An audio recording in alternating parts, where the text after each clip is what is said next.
Hello and welcome to another Black Crow video. I'm here to talk to you about Emperor's Children, specifically the Detachment Coterie of the Conceited. Today I'm going to talk about the stratagems, the detachment rule, and a list that I've been using with this detachment. It's currently my favorite Emperor's Children detachment, and I feel like I've been having quite good success with this army list. And so I'll go into the details of why I choose what I choose and how I use each unit and sort of my strategies and some of the tactics that I use with the army. Um, so we'll start off with the detachment rule. So with the detachment rule, at the start of the battle round, not turn, battle round. So if you're going second, you are going to have to call your shot ahead of time. But effectively, yeah, you choose your the amount of units of your opponents you think you will kill in that battle round. Um, Now that put me off at first because I was like, well, if I go second, my opponent gets so much agency in what they bring out and what they let me have sightlines to. If I say three, they can just bring out 2 units and so on. But because the buffs are the way they are and going second is generally good in 10th edition 40k, it's kind of okay. You can just pledge one, and if your opponent doesn't bring out at least 1 unit, you know they're in trouble on that first, like on those early turns, and then later you could potentially pledge more. But realistically, if you get that reroll ones in the first round, it's great. I mean, if you go first, you're probably not killing anything of your opponent's turn one anyway, assuming they've not set up in a way that lets you kill something. So potentially it kind of works out all right. Because all we really need that reroll ones to hit, that reroll ones to wound, and suddenly the army is so much more efficient at killing. I mean, it is just insanely it's insane how much better the army gets when you have those 2 rerolls. Now, yes, some of the units already have rerolls to wound with the infractors, but we like just getting those two army-wide buffs is just so good because it also works on range and melee. Now, at 5 point pledge points, you'll get the sustained and lethals, and that's only in melee. So something to watch out for. So it kind of makes and the crit fires works for everything, but obviously you don't get the sustained lethals. So without a cacophonist, there's not really any shooting that has sustained hits. Um, so I think it's quite an interesting one of like, okay, at 5 and 7, your melee goes insane. So I sort of try. You kind of want to save some of your melee pieces for that late game because they just kill anything they touch, which is really cool. So with that, we want to look at the stratagems. So we've got 6 pretty good stratagems, in my opinion. Like all of them have their place. Some are better than others, but and some of them are quite niche. So we'll start at the top of the list here. And these are in no particular order, but they kind of are in the order of how much you use them, I think. Maybe the top two could be swapped, and maybe number five probably should be higher on that list. But Feel pain. So after you take a hit or get targeted, you can. So if you get grenaded, you can do it after seeing the number of mortals. So it's after you get a mortal allocated to you, or after you get an attack allocated to you. So I think that might be. I'd have to double check on the wording on that. I've been playing it in case it's worse, but I'm not entirely sure exactly if that's when you're about to roll a save or when you are you've been targeted by your opponent. Um, but basically, the 6-up Feel No Pain is nice break point if they've got lots of damage two into your wound two targets, because your entire army is wound two basically. It's a really nice thing to sort of force some of those to have to have 2 attacks to kill 1 model. Or and if you know they've got a bunch of mortal wounds coming your way, because it lasts for the entire phase as well. So if the start of the phase is like a doom bolt into a unit, you're like, well, I mean, you just pop the Feel No Pain, and then it works for all the shooting that then comes at it afterwards. Or vice versa, you have a bunch of shooting shots come at you, and then the next unit wants to throw a grenade. Suddenly, that grenade is not going to be as effective. So it's a really, really great strat at 1 CP. It's I think on paper you look at it and go, well, I could spend 1 CP and then just not pass any of the Feel No Pains, but just the 4+ for mortals is just so useful. And if your opponent's about to attack you with a bunch of Dev Wound weapons, suddenly it's like having a 4-up invuln against them. I mean, obviously, there's more variance in that in the way that if it's multiple damage, but it's really cool. Very, very useful. Makes things way tougher than you expect. And then also you can put on AOC, Armor of Contempt. It's not called Armor of Contempt in this detachment, obviously, but it has the same exact rules, which means also it only works for one activation as per recent data slates. So you've got a way of two good stratagems that are helping your army survive more than it should.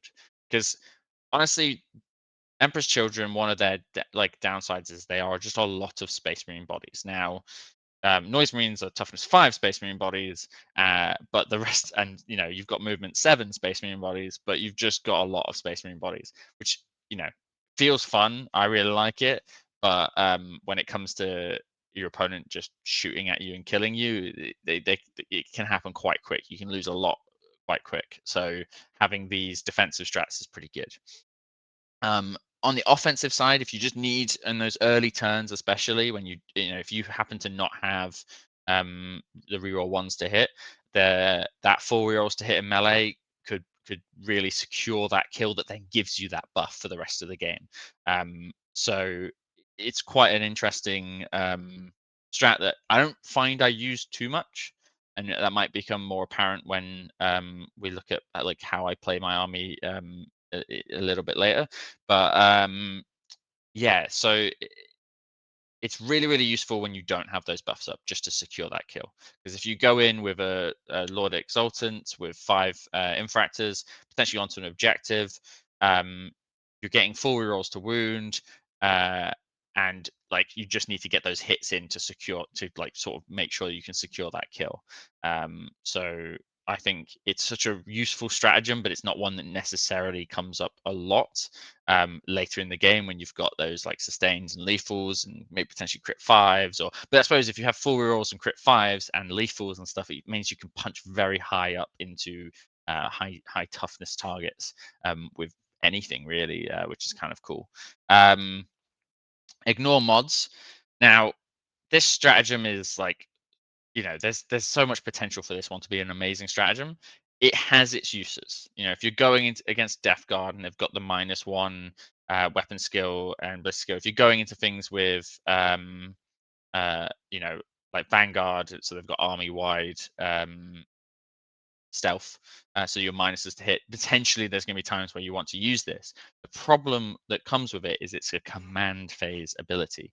So you've got to use it at the start of your turn, and it does last a long time then, but it does cause you issues of like, I mean, we don't really have a unit that shoots and gets in combat as well, so or does them both well at least. So there is that issue as well. The Even though you do have this ignore mods to hit for longer, you don't have many much multi-phase capability from one unit. So it's kind of an interesting one. Very, very niche circumstance, but potentially quite a useful stratagem. It's a shame it doesn't also ignore damage mods. If it did, that would be insane. Like it would be so good. There are detachments that have that for single phases. I'd rather have that, to be honest, as a stratagem, but you can't win them all. It has its uses, but the problem is if you're in a rhino or off the board or anything like that. I mean, I think if you're off the board, you could technically use it. I can't remember if it has a qualifier that says on the battlefield. But if you're in a transport, you cannot use it. So that's also a problem because you want to have your noise marines in rhinos. So yeah, and then the increased pledge is a great one. If you're about to hit that, if you think you can only kill uh, 1 or 2 units, you might say 2 because you're like pretty confident you'll kill 2. Maybe you'll kill a third. You don't want to risk taking that damage to your warlord. I did forget to mention that earlier. If you fail the pledge that you full, your warlord takes D3 mortal wounds. And the warlord has to be on the board and alive for you to be able to pledge. You keep all the buffs that you've already earned if your warlord dies. So the um, like the increased pledge is when you kill something. So it's like, oh, I've already killed my 2. I kill a 3rd. All right, increased pledge. So I now get up to 3, and suddenly I'm now not just getting reroll ones to hit. I'm getting reroll ones to hit and wound for the rest of the game from an earlier turn than I would have if I didn't have that stratagem. So really useful thing to just like let you be more reserved with your pledge, and then if your opponent brings out suddenly everything, let's say because they've seen a low number, you can buff that number up a little bit. I feel like most of the time there's only really a point in using that stratagem if it's going to get you to a new threshold, which are the 1, 3, 5, 7. So if you were going to end on an even, maybe it's worth popping that to push up. And then another niche one, but potentially game winning, is the force an enemy to fight. So if a model is in engagement range or has the ability to fight the infantry unit you select, they have to with everything. So really useful if you have like a scary enemy unit that fights first, for example. You could sacrifice a tormentor unit or something like that, or maybe a unit that's already been hurt quite a bit. Maybe some noise marines that you don't need anymore, or something that's just like a lower value than what you want to hit them with, right? So if you've got an enemy unit that's sort of entrenched in, is scary to deal with, but maybe isn't that tanky as well, you could throw in 2 units, and instead of them being able to split and kill both, you can sort of tag as many as possible with one, and then tag the end with the other, and then they have to like kill your one unit. And so it's a tough one to in get right. It's all about that positioning, but there's going to be situations which come up and you're like, I have 1 CP, you are going to fight everything this way. And especially if you're talking about like enemy characters or monsters or something that have lots of attacks. Like if you ran into Angron, for example, you could just be like, all right, this one infractor that lived over here, or this one tormentor that lived over here, or one noise marine that lived over here. All of your attacks into that, please. So if it's a single model, it's also really, really useful just to be able to like force them to fight that way. If it's a big unit of stuff, then positioning becomes difficult. So yeah, that's the stratagems. That's a few different ways that I plan on using them, and I do use them. Don't forget that Armor of Contempt can be used in the shooting and fight phase, same with the Feel No Pain. Basically, most of the time I'm using sort of CP rerolls for charges and things like that, and the Feel No Pain and Armor of Contempt. The rest are very sort of niche situationals. They all have their uses. It's one of the few detachments where I've ever used like every single stratagem, so no complaints here. But now we're going to look at my army list. So, my army list, plain and simple, pretty quick and easy to go through, and I really like it. This is very similar to a lot of people's lists. I think a lot of people are taking one less Tormentor unit, and I'll go into detail with that. But first, we'll focus on the characters. So we've got Lucius as the warlord, strong lone op, got a Feel No Pain. So if you do fail that pledge, he doesn't just take potentially 3 damage. He has a chance to survive a little bit longer. He's a beat stick, that full rerolls. He's quite an annoying because you need your warlord on the board and alive. So you can't put him in a rhino, you can't have him in reserve. He needs to be there, which means you need to keep him alive. So if you've got to worry about indirect, you've got to worry about like melee armies just running at you and just trying to get to him and kill him. There's lots of like things you got to work, like people's reserves coming in, getting angles. So him having lone op and fights first and hitting quite hard is really good. Also, if he does survive to the late game and get that sustained lethals on 5+, he just smacks so hard with full rerolls to hit and wound against monsters, characters, and walkers. Don't forget, if you're hitting a non-walker vehicle, you do not get those rerolls. But yeah, so then we go on the wing princes. I mean, if you're watching this video, you're probably watching other Emperor's Children videos. Everyone's hyped on winged demon princes. They're so fast. They hit okay. I mean, they're not the hardest hitting, right? Except for the charge, because the charge gives them those mortal impacts, and impact mortals, and and with that you can just sort of clear out stuff that you wouldn't normally be able to like hit, because your only strength 8, and especially late game if you're getting once again those sustained lethals, those reroll ones, right? He's hitting on 2s, so those rerolls ones is suddenly full rerolls. There's lots of potential damage there. Like, it's so good. And then so one of them has the revive enhancement. I didn't go through all the enhancements because I thought I'd go through the ones I'm using. So I've only really looked at using these two. The others don't seem worth it for this army list. And also this comes to, I think, a neat 2,000 points. It might be slightly less, but it's definitely not over. One winged imprints with the revive. Sadly, it's not on a 2-up, it's on a leadership test, and it comes back with D6 wounds, which obviously means his impact isn't as much, but it does just let you be really aggressive with him. So the way I use this demon prince most of the time is just sort of deep strike it, go for a 9-inch charge when I'm doing a bunch of other things.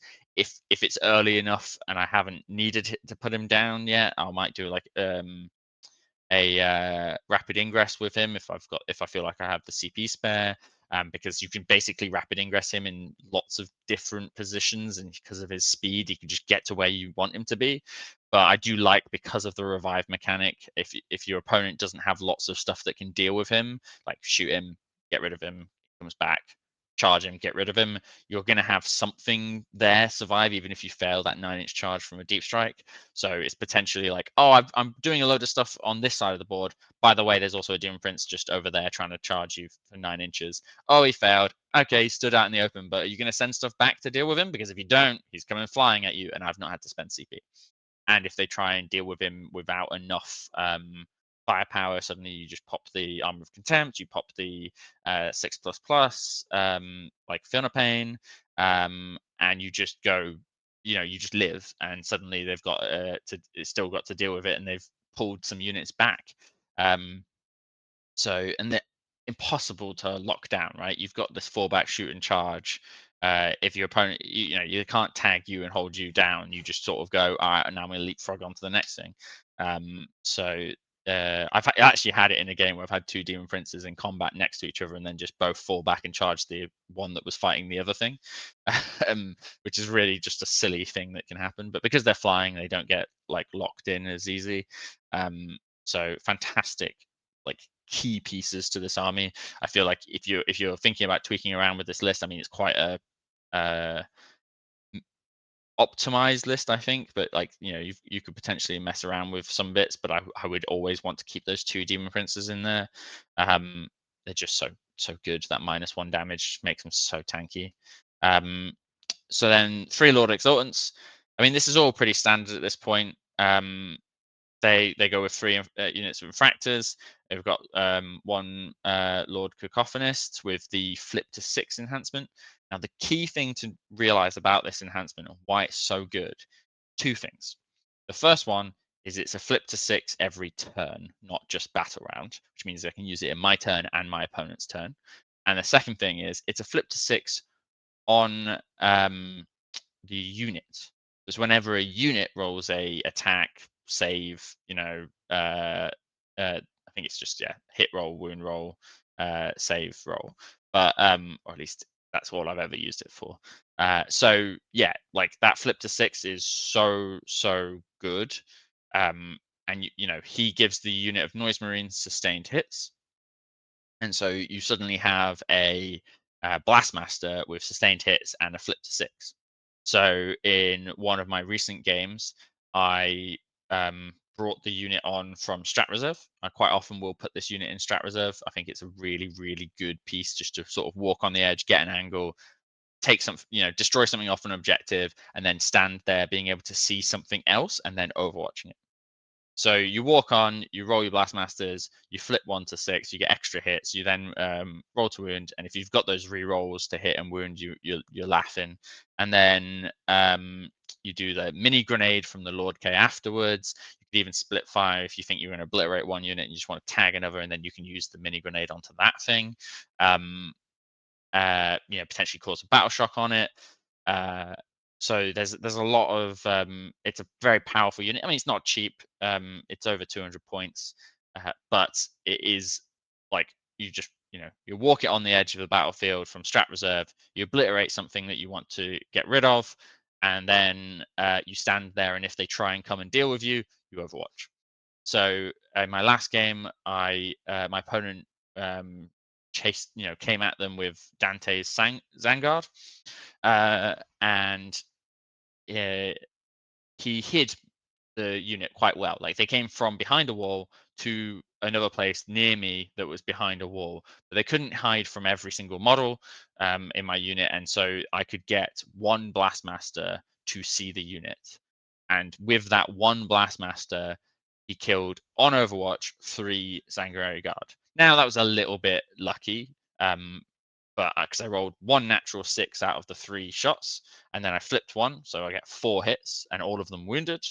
On 2s to wound, and then he failed 3 out of 4 of his inbuns. But it's just like that's suddenly half of the Sangard just dead from a Overwatch, and only one of my unit plus the Cacophonist that then didn't do any damage got to shoot. AP2 strength 10, AP2, 3 damage is so good with that sustained hits and flip to 6. The and then maybe your opponent doesn't you don't have a good Overwatch situation or anything like that. When they come and hit you or shoot you, you can flip a save to a 6 if you wanted. So one of my favorite things in the army is that it's just like it feels so, as coming from someone that's never had not had shooting the entirety of 10th edition, to then start using this, it just feels so cheeky just to be like, I'm going to come on to this quite aggressive position, shoot and kill something, and then watch my opponent have to try and deal with it and struggle, because if they don't commit a lot, it's suddenly I'm gonna live and be in quite a strong position with that unit. So then if we're looking at now we've just got the threes, right? So we've got 3 times units of infractors, 3 units of tormentors, 3 units of noise marines, and 3 rhinos. So there's a few different ways of deploying this army. That's one of the things I wanted to sort of address, because I think on paper you look at the list and you're like, oh, I can put you know 2 units of infractors in one rhino, 1 unit of infractors in the other rhino. Both of those rhinos can scout. I could fit a unit of noise marines in that second rhino, but then that rhino can't scout. Or I could put 2 units of noise marines in the same rhino as the third one, and then I've got 2 rhinos that can scout and one that's full of noise marines. And um, or I could spread the noise marines, 2 units noise marines across 2 rhinos and have infractors in both of them, or whatever. Like there's quite a few different ways of lining up. Now the Lord Cacophonist with 6 noise marines doesn't fit in a rhino with a unit of infractors with a Lord Exultant. That narrows it down a little bit. So the way I it depends on what your opponent has, is the way I do it, right? So most of the time that one noise marine unit with the Lord Cacophonist is in strat reserve, unless I'm worried about my opponent putting loads of pressure on me and taking board control, and I'm just going to be coming on in my deployment zone anyway. I may as well set them up in a place that sort of can counter punch, counter shoot the pressure army, especially if it's a pressure army without shooting. You can put them in the open, and then there's that nice Overwatch on turn 1 potentially. So they're usually in reserve. I really like them coming in from reserve, but the other 2 noise marines, it's either they're on the board and you have 1 unit of infractors in each rhino, or they are on they're both in the same rhino. So it depends on what you're up against, where you want your noise marines to be, how much you need that you want that scout. So the trick is the reason why you put them on the board. So the last game I played, I didn't put them on the board because my opponent had whirlwinds, two whirlwinds. Like, okay, he's got a bunch of indirected damage too. Noise Marines, you are not standing on the board because that is too much of a high value target for that indirect. They get in the Rhino, and that's fine. I have two scouting rhinos and one unit, one rhino hidden that's nice and safe with the Noise Marines in. If they don't have a bunch of indirect or threats that you're worried about, you can put them on the board, and you sort of set them up relatively like aggressive in a safe spot, obviously. And then you have three scouting rhinos. You want to make sure there's space for your rhinos to scout back into safe spots if you go second. But if you go first, your rhinos can scout forward, and then what can happen is you can drop out your infractor squad into a safe position that's like staged, or you can yeet it at the enemy if you want to get an early like pledge point potentially, or kill a unit that's been mispositioned. So there's potential there with that. And then what you do is you then run the Noise Marine squad that you deploy on the board into the Rhino, and then that Rhino can move, you know, and potentially advance and get some silly angles with two Blastmasters on the firing deck. So that's one of the tricks you can do with that if you wanted to get certain angles or be fancy or aggressive on that turn one. Or it might just be the case that you use that Rhino to go and do an action somewhere, or stand, get a secondary like area denial or whatever, and you then just stage your Noise Marines in a normal manner. So you got to be thinking about all the potential options with that. But basically, if you're going first, you want to be able to be as aggressive as possible. Part of that is also having scouts that aren't blocked. So I'm now going to talk about why I like 3 units of Tormentors, where I'm seeing a lot of lists with 1 or 2, and things like Spawn and other units. But Tormentors, that infiltrate is so damn good. Like, it is just the sticky objectives infiltrate. There is on so I play predominantly UKTC, but most terrain types they have places on objectives that you can stand reasonably hidden from that first turn, and infiltrated on, so you can potentially stick these no man's land objectives from safe spots. Sometimes you don't want to, like, you'd rather have the sacrificial lamb of the unit just to put them in a nice blocking position, and if you don't go first, it's like well. um so, like, you might lose the unit, but that is, a calculated sacrifice that you're willing to make. It's like, okay, if they go first, I want this unit here to block, to stop them from, potentially doing this scout move to charge me, or get a better position. Maybe I'm blocking a vehicle from coming around some terrain, or all kinds of reasons why you want to put them in a more aggressive position instead of a safer one. But I like having those. I like having one unit from my home field to stick that and hold it. Usually screen like reserves from back there, and then 2 units out on the board. They're great little units just to potentially get that first pledge. The opponent has a unit of scouts. You run up, you grenade it, you charge it. You grenade it, plasma it, melter it, charge it. There's your 1 pledge point. Now you have reroll hits for the whole army from turn 2. Like, and you've stuck an objective. So then they have to come to you and, like, put resources on the midfield for you to then just yeet your combat units out and hit, and potentially get angles from your reserves, or from Noise Marines in rhinos that can just go ridiculously fast with an advancing rhino, drop out 3 inches. If you've got a rhino that's not blocked by terrain, right? If you've got like a piece of terrain that's hiding it that doesn't block movement, the you can go 12 inches plus advance plus get out 3. So if you roll 6 on that advance, you can drop Noise Marines out 21 inches away. Yeah, I did that maths right.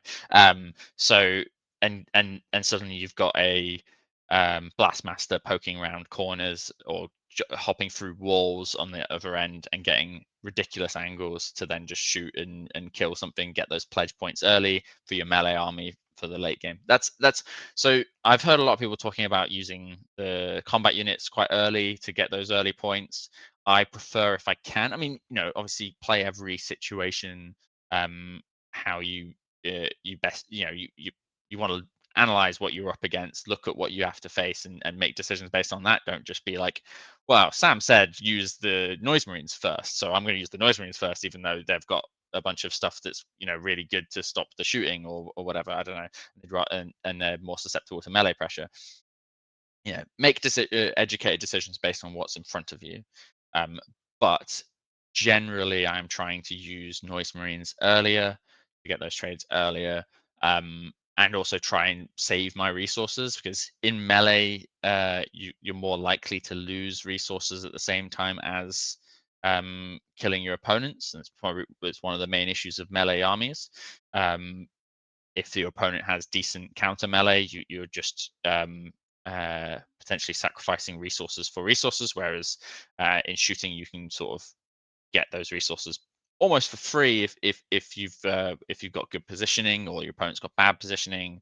There's potentially some positives there that can be done. You keep Lucius in a nice place to do heroics with fight first, keep threats up.